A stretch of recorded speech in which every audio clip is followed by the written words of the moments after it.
Pagka sinabi pong unusual, hindi pangkaraniwan. Hindi po ba?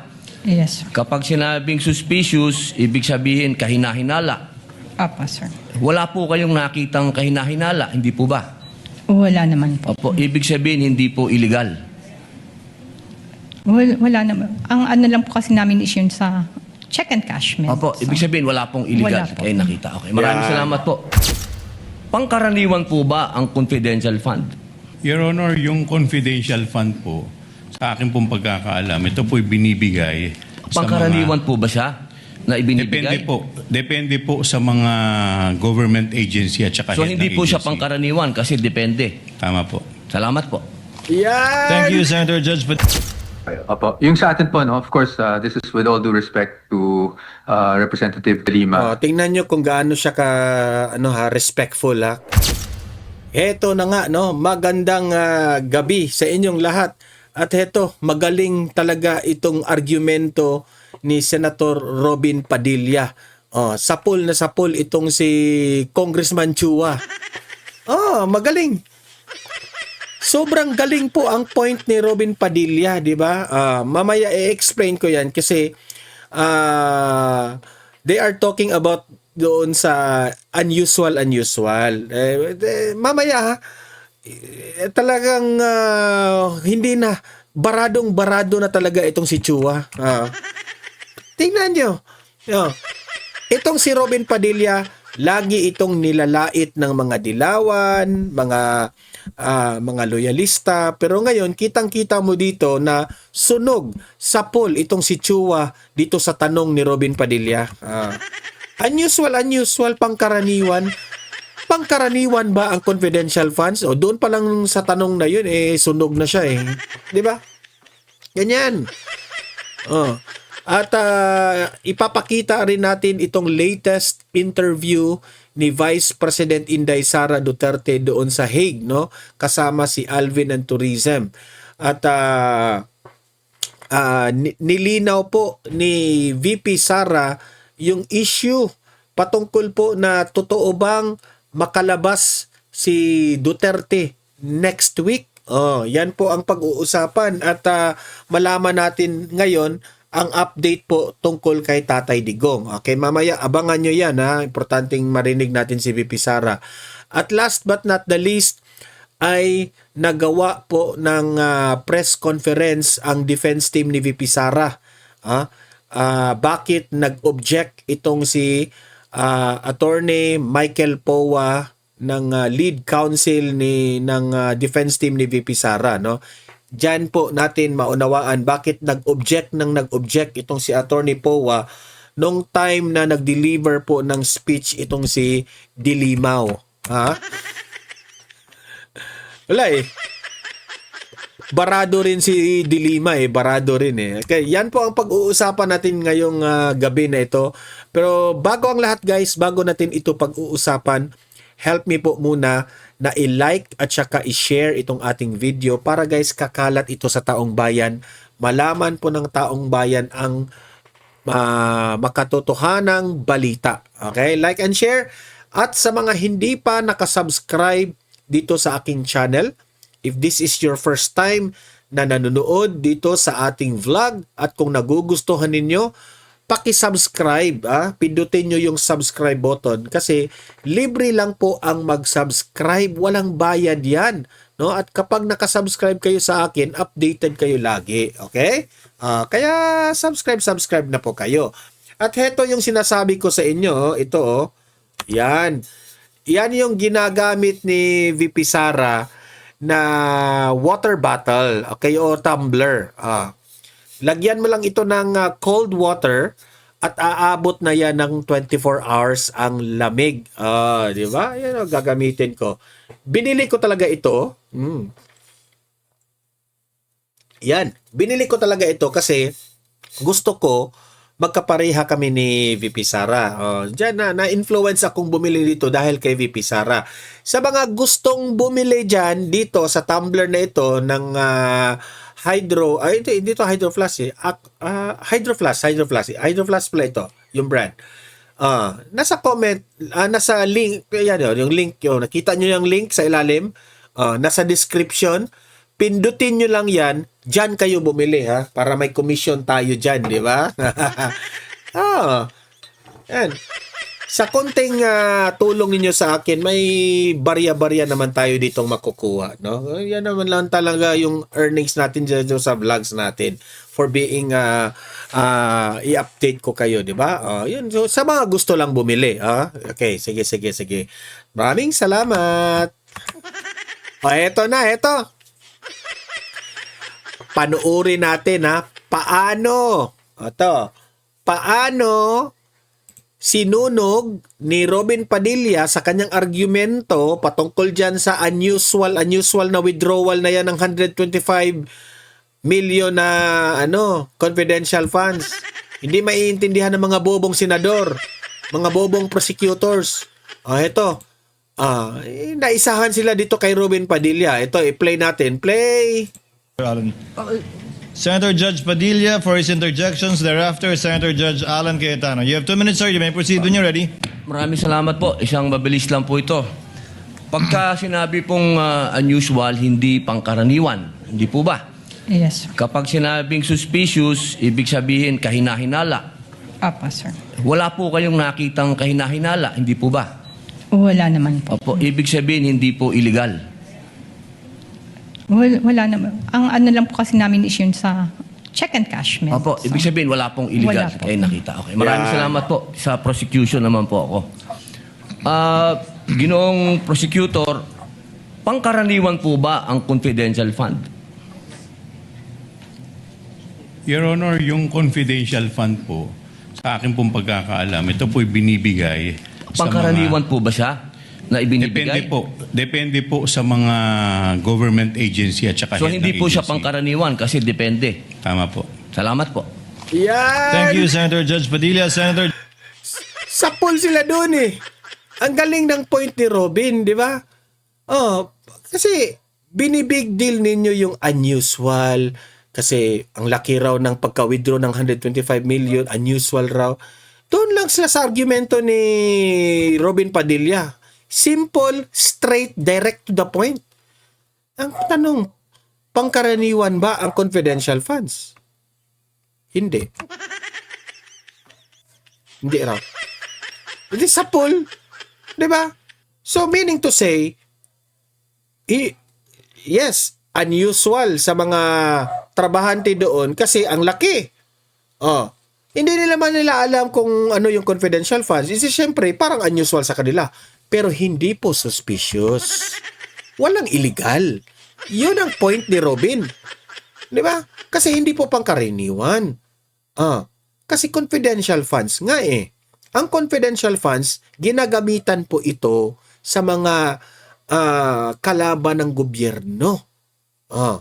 Hindi po ito normal na mga budgeting sa Pilipinas na i-request nyo dito, ganun, ganyan, o unti-unti nating ano. Ito, kailangan kaagad because VP Sara is only given 11 days to spend. Diba? Utak bulinaw kayo Judge Alan Cayetano is recognized for his interjections. You have 2 minutes, sir. You Ito may- rin point ni Senator Alan Peter Cayetano. Pagkatapos ni Robin, talagang dinadakdakan pa ni ni Senator Alan kasi durog na sila. Pagkatapos ng dinurog ni Robin, dinurog pa ng dinurog ni Cayetano. Ito. may proceed when you're ready. Have you Skip ever mo na, seen skip a na. product that transforms any ordinary space into a dreamy underwater world in just 1 second? Yan. I think most senators already clarified, but just a little bit more. Magandang hapon, Madam Witness. Good afternoon, sir. So, are you familiar with confidential or intelligence or discretionary funds? No, sir. Yeah.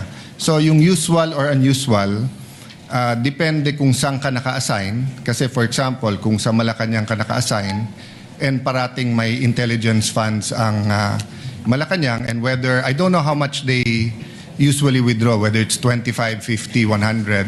So if they always do it, then it's usual, right? Yes, sir. If they don't, if it's just a one time that year, unusual, bakit suddenly, right? So whether it's you or the previous witness, Ang tinatanong lang namin kung usual sa branch niya. Di ba in your case kasi you've been assigned to different branches handling different agencies, but not all agencies have confidential funds. So yung pag tinanong sa'yo usual, you're just being honest kung again, kung if it's usual or not usual or unusual, right? Actually, si witness, nagsasabi lang siya ng totoo. Sabi niya, unusual. Kasi, first time niya na-encounter na ganun kalaki. Pero walang illegal doon, ha? Kasi confidential funds. Pangkaraniwan. Yes, sir. Put it another way, di ba? If you're a kind of person that you love everyone, then I'm first time ko pumunta sa branch mo, I love Alan, then it's usual. Di ba? Sabi nga ni Tom Jones, it's not unusual to be loved by you. Di ba? Kung yun ang usual.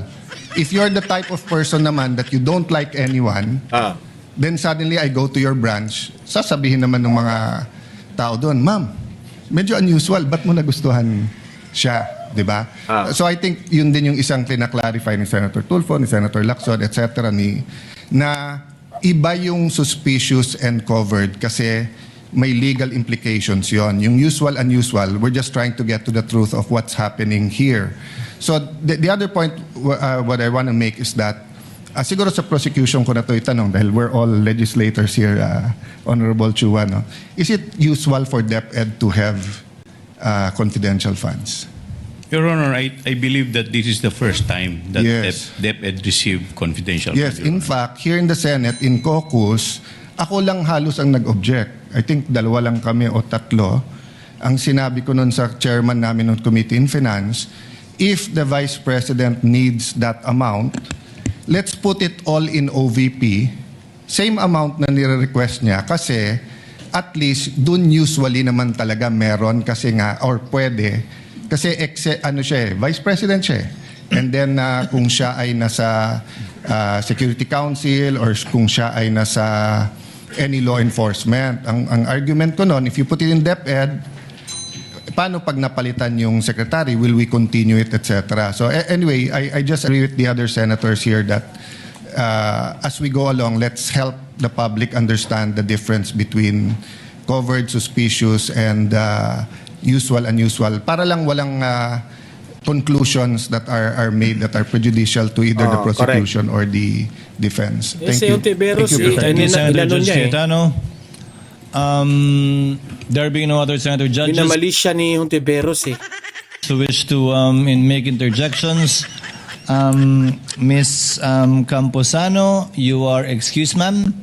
Thank you very much for your time and your cooperation. Salamat po sa inyong pakikilahok sa pagdinig na ito ng impeachment court. You are excused, ma'am. On the part of the prosecution, may I know who are your witnesses for next week's trial? Yan, ito yung mga Your The next. Honor. lead prosecutor is recognized. Your Honor, and in response to your question, we are requesting for the issuance of subpoena duces tecum and subpoena ad testificandum for the following witnesses.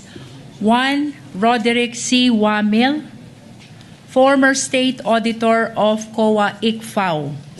Address is Commission on Audit, Central Office Compound, Commonwealth Avenue, Quezon City. 2. Ms. Silene May L. Del Campo, present State Yan ang mga Auditor witness nila. of COA ICFAO with same address. 3. Ms. Marivic Pareja, Tingnan natin kung uubra Director itong of mga House witness of nito. Representative Legislative Information Resources Management Department, Batasang Pambansa Complex, Batasan Hills, Quezon City.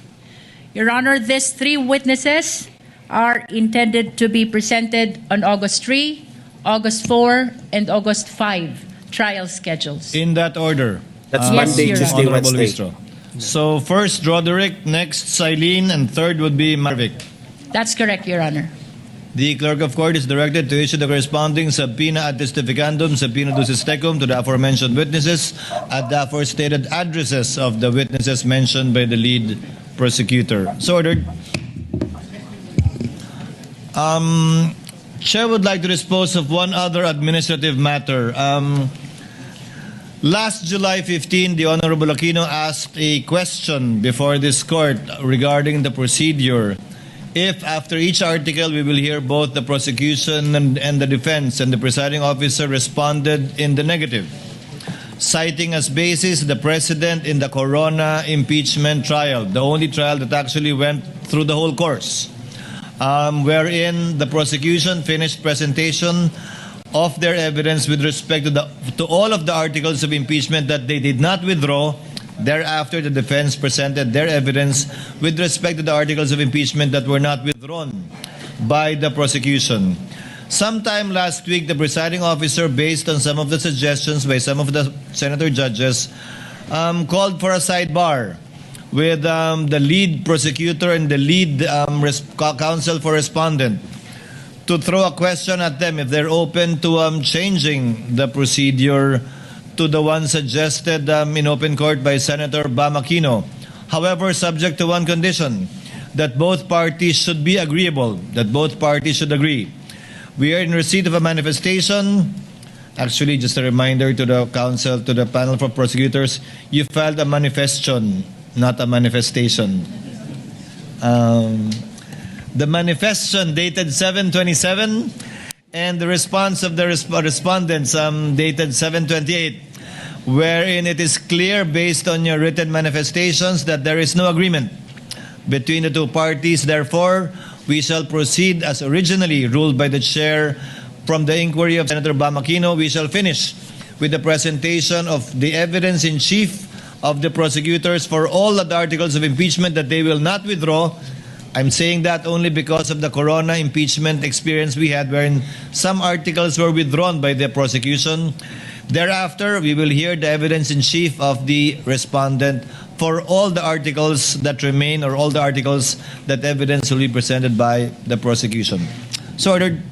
Ayan, so punta tayo dito kaagad, no? Rekta na tayo There are no sa other matters.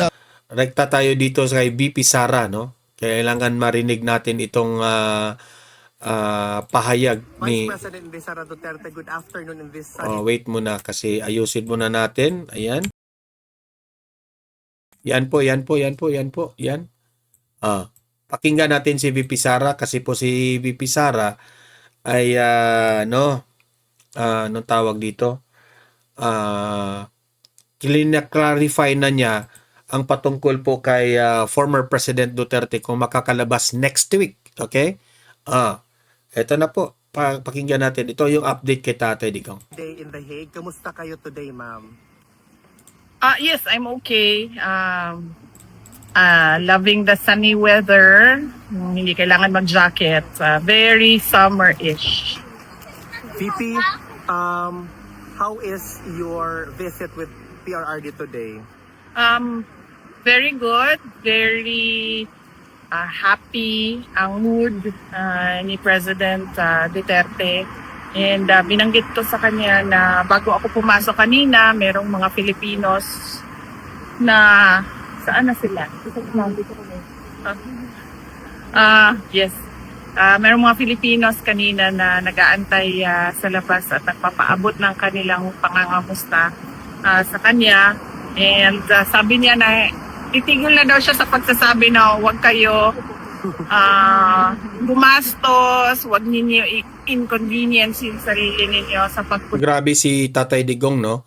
Kahit nakakulong na siya, iniisip pa rin niya ang taong bayan na huwag gumastos para lang sa akin. Di ba? Yan ang tunay na may malasakit. Dito, sabi niya, gawin niyo na lang daw kung ano yung nasa puso ninyo. VP Inday, marami po kasing claims circulating on different social media platforms, ma'am. Putting your statement doon sa London rally niyo, ma'am, out of context. Na sinabi niyo daw, pinapalabas na lalabas na si PRRD next week from the ICC. Ma'am, just to set the record straight, is there a truth to that claims? Wala akong sinabi doon sa speech ko na lalabas sa si PRRD next week. Hindi ko alam kung saan nagsimula yung Oh, gano'n. dito mo talaga makikita kasi nag-trending yan eh. Na lalabas na si Tatay Digong next week, lalabas na. Oh. Yung sinabi ni VP Sara, para bang na-misinterpret ng tao. Kasi alam niyo ba kung bakit?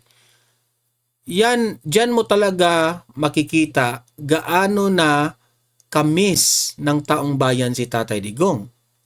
Pangalawa, diyan mo talaga makikita gaano ka-excited ang taong bayan na makauwi si Tatay Digong. And for sure, soon, if makakauwi man si Tatay Digong sa Pilipinas, it will be a big celebration sa Pilipinas. 'Di ba? Palakpakan. Iiyak na naman kapag makalabas si Tatay Digong sa Hague, no, sa ICC. Iiyak ang mga dilawan, loyalista at mga bangag. For sure na yan, iiyak yan. Pero definitely wala doon. Sa transcript na nagsabi ako na lalabas na si PRD sa ICC or lalabas na si PRD next week. Dahil alam naman natin lahat at nakikita natin sa ICC website yung schedule ng kanyang kaso at kung makikita natin na walang schedule ng hearing ng release at ang meron lang schedule ay yung kanyang trial proper. VP, okay lang ba si PRRD with the hate right now with the current web? Hindi natin alam, baka bigla na lang malaman natin nakalabas na pala. Di ba? Hindi natin alam. ng Netherlands? Very siguro comfortable sa init. At least comfortable si tatay. Dahil kahapon, naka-sweater pa rin siya. Yan, good. At sinabihan ko na siya na hindi ko na kaya yung init dito sa kwarto. So, kailangan natin buksan yung Window. window. Tapos kanina, naka-close na naman yung window. So, sabi ko sa kanya, walang hangin doon sa loob. So, sabi ko, pwede ba natin buksan yung window? So, pumayag naman siya. Mas gusto niya ang mainit kaysa sa malamig. Hindi siya makatolerate ng sobrang lamig. Kaya usually nag-aalala tayo kapag autumn and winter months na dahil sobrang lamig talaga. Ma'am, on a different topic, may question po. Ma'am, any talk po about sa Paxilica na balak pong itayo sa Pilipinas? Ano na? Paxilica? Yung Paxilica. Paxilica? Hindi ma'am, Paxilica. Do you know anything about that? Wala ako. I cannot comment on that. Ano pong masasabi niyo, ma'am, sa mga kabataan ngayon na nagiging violent na po sila? Nagiging marahas na po sila to the fact na sa loob po ng school is nakakagawa na sila ng krimen. Ganyan kasi ang nangyayari. Hindi lang sa kabataan, kundi sa lahat ng tao. Ganyan ang nangyayari kapag wala kasi nakikita na leadership.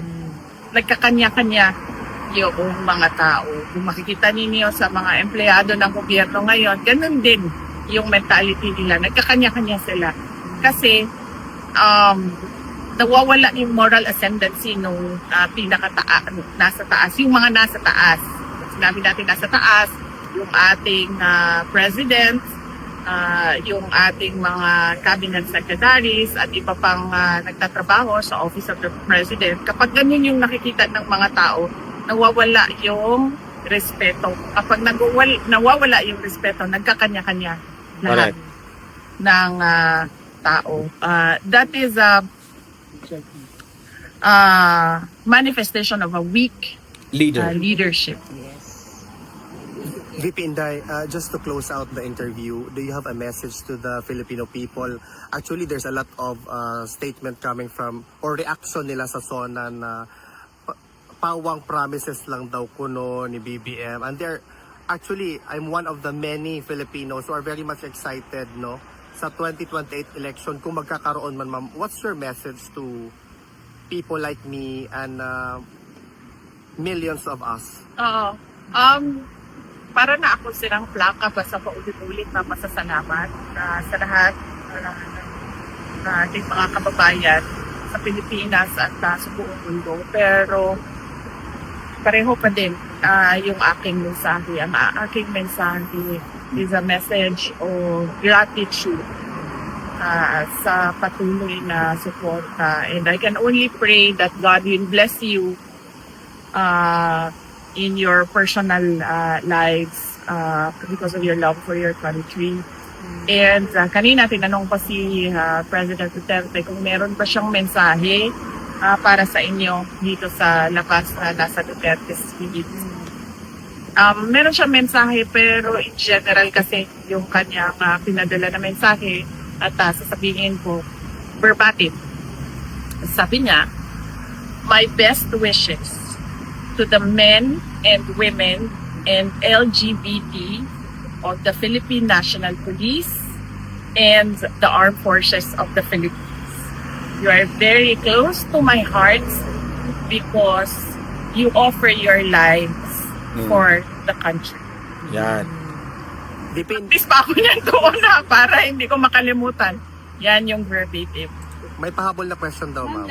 Speaking of mensahe. Grabe si FPRRD, no? Ang iniisip pa rin niya, the men and women in uniform. Diba? Yung mga tao na nagsasakripisyo sa bansa, lagi niyang pinupuri, hindi kagaya ng bangag administrasyon walang pakialam. Any message mo kay Senator Rodante Marcoleta? Oh, yes. Happy birthday pala kay Senator Rodante Marcoleta. Kita ko sa kanya immediately after nung nag-submit siya sa court. And I will speak to him very soon. Pagbalik ko ng Pilipinas, meron ko mga schedules na pagbisita sa mga politicians and mga individuals na nagsusuporta ng mga politicians na nasa detention. Thank you, ma'am. Thank you, VP. Mabuhay ka. Salamat. Mabuhay kayo lahat. May God bless you. Yan ang full interview ni VP Sara doon with Alvin doon sa Hague. At least malinaw yung sinabi ni VP Sara, no? Na kung lalabas man si Tatay Digong soon or later, pero yung kumakalat, it only shows na excited na ang taong bayan. Yun lang ang ano ko dyan ang comment ko, reaction ko dyan. Heto naman, panoorin, pakinggan natin at magre-react tayo sa ating opinion patungkol po dito sa objection ng defense team ni VP Sara laban dito kay Dilima, no? Pinaliwanag po ito ni lead counsel ng defense team, Attorney Powa. Ito po, panoorin natin si Attorney Powa. Attorney Powa, pasok, play. Ngayon naman natin ang press conference ng defense team ni Vice President Sara Duterte. Attorney, ilang beses po kayong nag-object during the opening statement of Representative Lima. Can you explain, sir, yung objection natin at paano po ito nakaka-apekto yung mga ganitong klaseng statement sa pagiging patas po ng impeachment trial? Opo. Yung sa atin po, no, of course, this is with all due respect to Representative Lima. Tingnan nyo kung gaano siya respectful ni Dilima dito. Instead na aawayin kasi magkaribal sila, prosecutors yun, pero makikitang-kita nyo mga defense team ni VP Sara very respectful to the opposite side. I have the utmost respect for her, so I did not mean to offend her at all. Ang sa atin lang po sa defense, no, it's just that nagkaroon na rin ng ruling, nagkaroon na kasi ng isang pagkakataon na nagkaroon ng opening statement ang prosecution, and in a way nagkakaroon po kasi ng tinatawag nating conclusions of law. Kumbaga nailalahad na doon. Ang binanggit kasi ni Dilima, conclusions of the law. Ibawal yun na para bang mag-a-assume ka na si VP Sara, nag-conclude ka na nag-betray ng public trust, ganon. Bawal yun. Diyan. Ang may karapatan na magsabi niyan, kung meron na pong final decision ang mga senator judges, si Dilima, hindi naman yan senator judge. Ewan ko dito kay Dilima bobo rin yung mga paratang nila at nabibigyan na ng konklusyon na may maling nagawa ang ating Vice Presidente at sa They pananaw are accusing VP Sara, tapos nagko-conclude na sila kaagad, di ba? ng defense, dapat yon ay kumbaga sa kanila pinapatunayan nila through their witnesses and not through statements. Kaya po we really recorded our objection to such statements at papasalamat naman po tayo sa patience rin ni Representative De Lima at nagpapasalamat din tayo sa ating presiding officer. Nakita naman niya yung point natin. Actually, ayoko po sanang mag-interject in the middle of her speaking kasi it's quite disrespectful naman talaga to do that. So I was really trying not to, except that ang magiging problema kasi natin, katulad noon, is pag nasa record na, kahit na pa-strike off pa natin yan, narinig na po ng ating mga kababayan at baka po makondisyon kasi yung mind sa mga kababayan natin, lalong-lalo na hindi pa po tayo naglalabas ng ebidensya ukol dito, kahit yung prosecution, at that time wala pang nilalabas ng ebidensya. At lalong-lalo na dahil ang depensa ay hindi pa rin naglalabas ng aming ebidensya. So yun lang naman po iniiwasan natin. But I have to say that, again, I'd like to pay my utmost respect for Representative De Lima for being patient also with the objections that I recorded earlier. Attorney, sa first witness, hindi po kayo nag-cross-examination. Is it part of your legal strategy or talaga nakikita niyo lang na hindi na kailangan mag-cross-examine? Well, sa totoo lang, it wasn't really on the legal strategy side. It was more of, doon naman sa naging nakitang issue doon. Wala namang questionable, wala namang damaging na nailabas ang ating... Kasi hindi po sila medyo drama. Hindi kagaya ng prosecutors, madrama eh.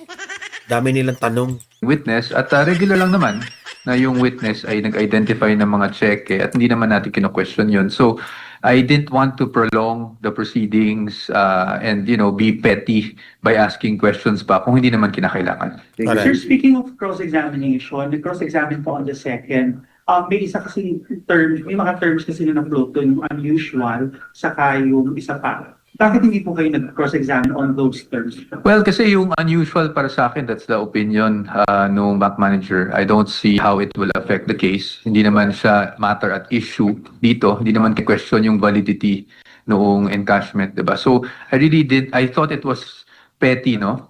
For us to even dwell on that. The only questions I raised was, I just wanted to clarify kung bakit nga nag-exit sa labas. But again, I cannot really dwell on the merits, pero at least ma-explain ko lang kung bakit ganun ang naging approach ko sa cross-examination. On the far exit, sir, bakit po importante that you asked about that? Ano pong Just to dispel any insinuations, doubts, whatever, as to bakit sa fire exit. But our job is to just elicit the answers from the witnesses, no, and to clarify certain matters. So as you can see naman, and as I've always said, I'm committed to not delaying the proceedings. So kung hindi naman, and that's just not me, but the entire defense team, no. So kung hindi naman kailangan magtanong pa ng additional questions, we don't want to be petty about things. Attorney, kung naging mabilis ngayon ang proceeding, pakuha na ang next, paano yan? Mas magiging matindi na ba ang mga tanungan at cross-examination? Sa amin naman po, hanggat makakaya, kung pwede namang hindi na questionin ng mga bagay-bagay in terms of official documents, etc. Hindi na ko rin naman po gagawin, hindi na lang gagawin ng defense team. Pero syempre, mas masalimuot pagdating sa COA because I'm sure mas maraming tanong din ang mailalabas ng prosecution ukol dyan, to make their case. At syempre tayo, we will also have to react accordingly. But I'm still hoping na hindi na tayo ganun kahaba. No? It will depend on how the proceedings go. But what I can say is kung hindi naman kinakailangan, hindi na rin namin masyadong hihimayin pa. Kagaya ng ginawa ni Chua. Walang laman yung mga tanong niya sa witness nila. Nagbibiro pa nga ako doon sa comment. Ang lalim naman ng mga tanong mo, Chua. What are your functions? Yun lang. What are your functions? Para naman hindi tayo petty. Have you ever seen a product that transforms any mo ng ordinary space ads. into a dreamy ads underwater na world naman, in just 1 second?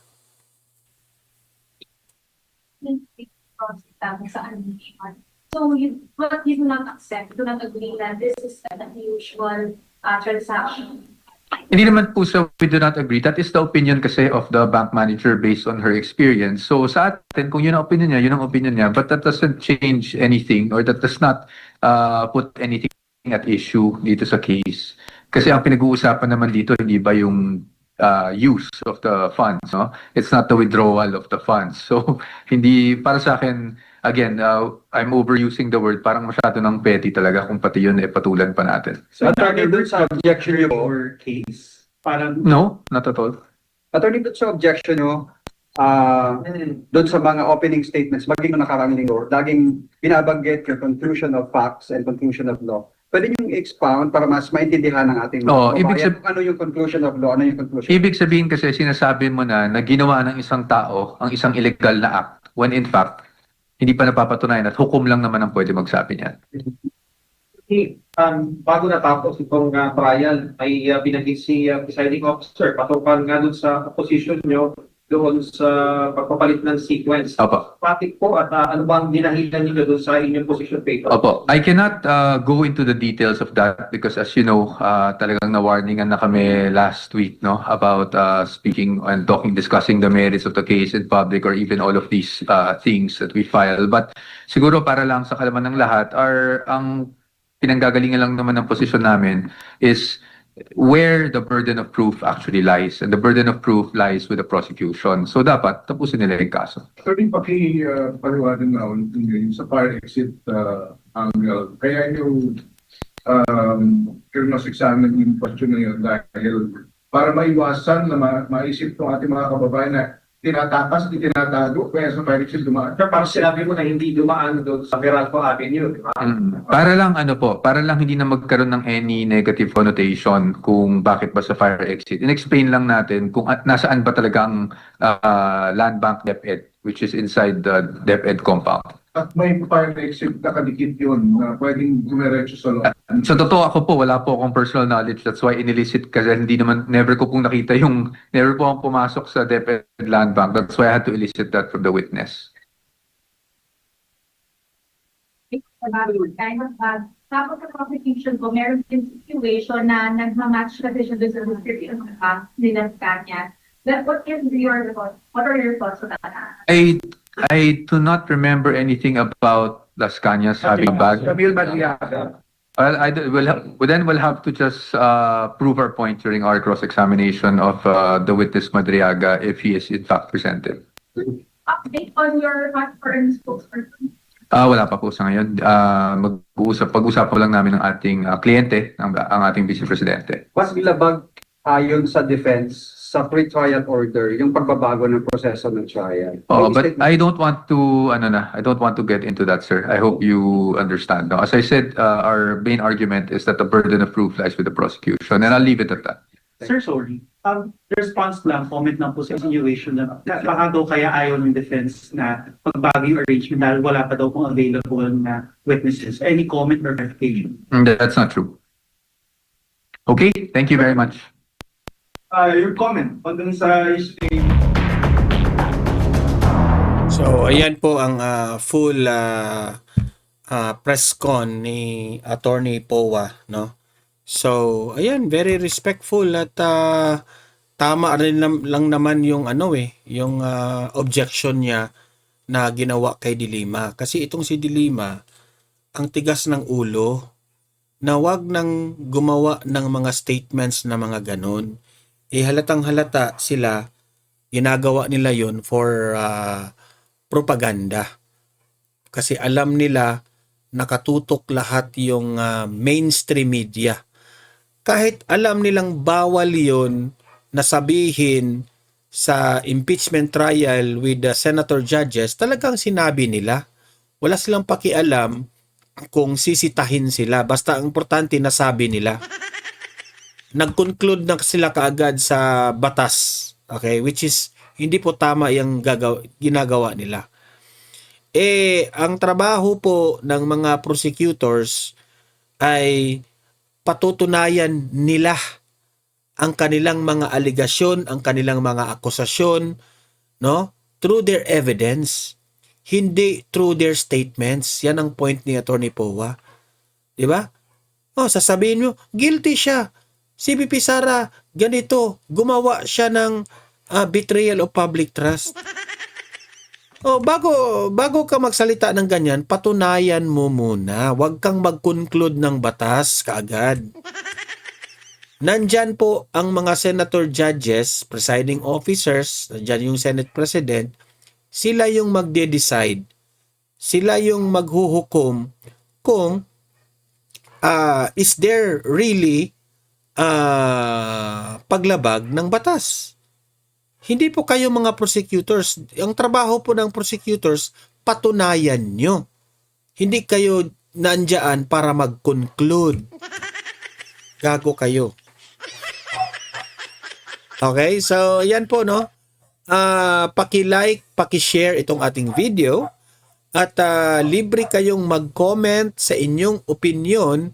Isulat nyo sa comment section para makakuha naman tayo ng idea ninyo kung anong laman ng inyong